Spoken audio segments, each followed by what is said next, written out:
ఆంధ్ర రాష్ట్రమంతటిని ఆ ప్రజలను దేవుని వైపు తిప్పగలిగిన ఆ వ్యక్తిని సాతానుడు ఒక గిబియోను మాదిరిగా మరి వలలో ఉచ్చులో బిగించేశాడు. इसी बता आपका सेवकाई में भी शैतान आता है. ఇదే ప్రకారంగా మీ సేవా భాగాల్లోని కూడా సాతానుడు ప్రవేశిస్తాడు. आपका मसीह जीवन में भी शैतान आता है. మీ క్రైస్తవ జీవితంలోని కూడా సాతానుడు ప్రవేశిస్తాడు. सिर्फ सेवकों के इसके लिए सिर्फ नहीं, కేవలము సేవకుల జీవితాల్లోనే కాదు, कुछ दोस्त लोग आ जाएगा. కొంతమంది స్నేహితులు వస్తారు. बहन लोगों के लिए, भाई लोगों के लिए कुछ दोस्त लोग आएगा. సహోదరుల కొరకై సహోదరీల కొరకై స్నేహభావంతో వచ్చే ప్రజలున్నారు. मान लो एक बहन प्रार्थना करने वाली है, ఇలాగ అనుకోండి, ఒక సహోదరి బాగా ప్రార్థనాపరురాలు दूसरे एक विश्वासी को लेके आएगा. మరొక విశ్వాసుని తీసుకొని వస్తాడు. वो आपका प्रार्थना का समय में कुछ कहानी बोलने के लिए आएगा. మీ ప్రార్థన చేస్తున్న సమయంలోనే ఏదో ఒక కథ వల్లించడానికి వస్తాడు.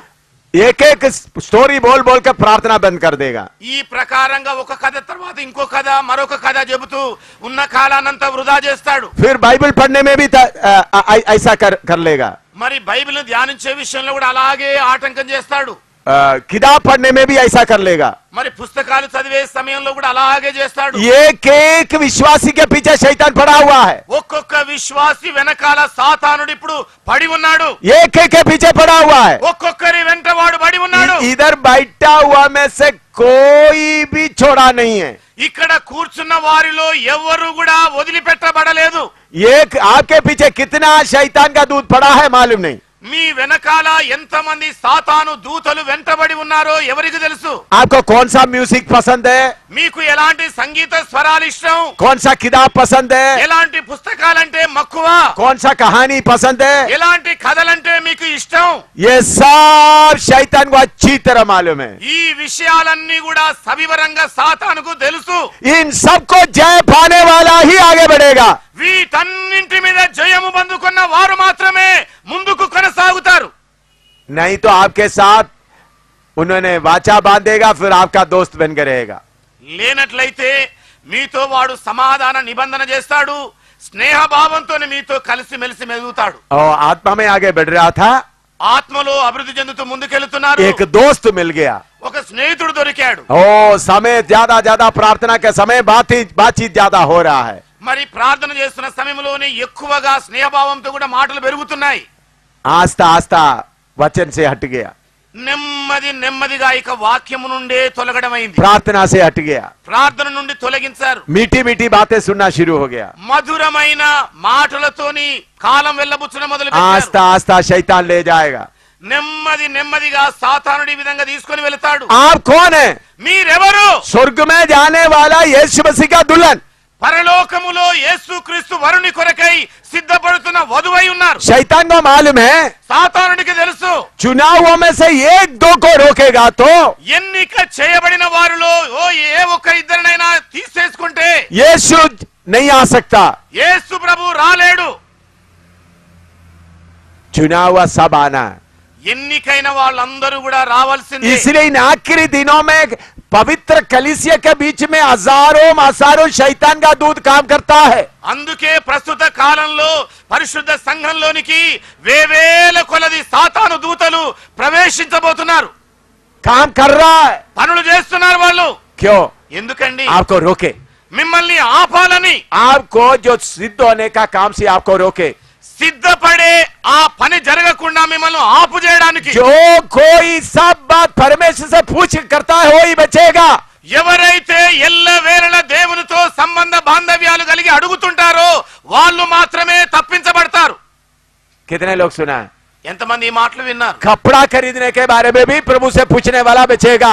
మరి వస్త్రాలు కొనుగోలు చేసే సమయంలో కూడా దేవుణ్ణి అడిగే వాళ్ళు మాత్రమే వదిలబడతారు. खाना खाने का चीज से खरीदते वक्त परमेश्वर से पूछने वाला बचेगा. ఆహార పదార్థాలు కొనే సమయంలో దేవుణ్ణి అడిగే అలవాటున్న వాళ్ళు మాత్రమే తప్పించబడతారు. हर बात में परमेश्वर से पूछने वाला ही बचेगा. ప్రతి విషయంలో కూడా ప్రభువును అడిగి తెలుసుకునే వాళ్ళు మాత్రమే తప్పించబడతారు. इसलिए प्रभु ने पवित्र आत्मा दे दिया ताकि हर समय आपके साथ रहे. అందుకే దేవుడు ఆదరణకర్త పరిశుద్ధాత్మను ఎల్లవేళ మనతో ఉండడానికి పంపించాడు. शैतान का चालाकी उनको मालूम है, సాతాను యొక్క తంత్రాలు ఆయనకు బాగా తెలుసు. इसलिए हमेशा साथ रहने वाला पवित्र आत्मा को भेजा है. అందుకే ఎల్లవేళ మనతో ఉండడానికి పరిశుద్ధ इस बात को नहीं पहचानेगा तो ఈ మాటలను గనక మనము గుర్తించనట్లయితే आपके अंदर में जो कार्य होना है कार्य पूरा नहीं होगा।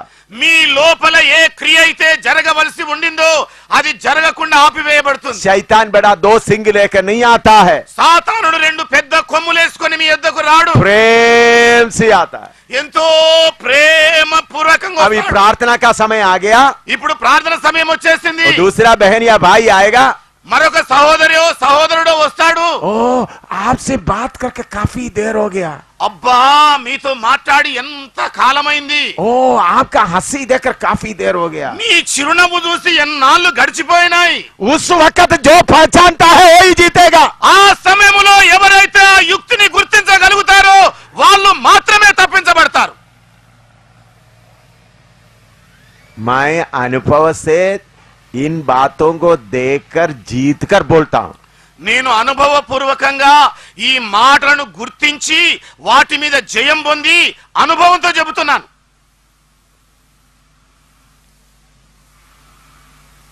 समझ में आ रहा है नहीं आ रहा? అర్థమవుతుందండి ఈ మాటలు లేవా మరి? हाँ, तो बोलेगा वो परमेश्वर प्रेम है ना, परमेश्वर प्रेम है तो दूसरों को क्यों दुखी करता है? మరి దేవుడు ప్రేమాస్వరూపి కదండి, మరి అలాంటి ప్రేమ కలిగిన దేవుడు ఇతరులను ఎందుకు దుఃఖ పెడతాడు?